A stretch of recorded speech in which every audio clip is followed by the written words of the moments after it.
नमस्कार फ्रेंड। स्वागत करुछु मोर नुआ ब्लॉग रे। तुमे माने जानिछ मु बे पोलैंड रे अछि। आउ आज मु तुमको मोर डेली लाइफ रो एक छोटो पार्ट शेयर करिबी।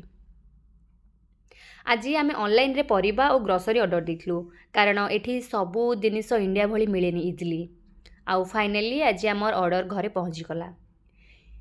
चलो मु तुमको एबे देखेई कि हमर कोन कोन ऑर्डर करथिलु। आउ ए सबु पनीपरिबा आउ ग्रोसरी राइस डाल एमिति सब किसी ऑर्डर ଦେଇଥିଲୁ।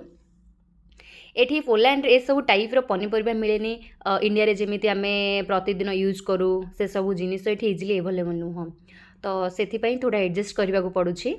आउ प्राइस कथा कहिले पूरा डिफरेंट एक्सपीरियंस किछि पनीपरिबा बहुत दामी लागुछि आउ किछि जिनिस थोड़ा सस्ता भी लागुछि। इंडिया सह कंपेयर करिले डिफरेंट क्लियर देखा होछि।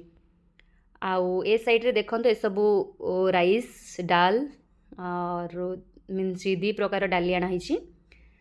आउ एठी कौन जे एठी ऑनलाइन रे डिलीवरी सिस्टम बहुत फास्ट आउ कन्वर्सेशन घरे बसी सबु आसी जाउछि।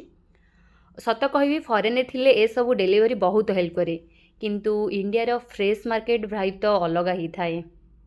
आजिर ब्लॉग रे एतिकी एबे आमे ए सबु जिनिस अरेंज करिबा आउ परे किछि कुकिंग भी करिबी। जदि तुमे माने चाहिबो मु पोलैंड रे मोर कुकिंग एक्सपीरियंस भी शेयर करिबी। वीडियोटी केमिति लागला कमेंट निश्चय जणांतु। लाइक शेयर और सब्सक्राइब करने को भूलंतु नहीं। See you in next blog. Bye bye.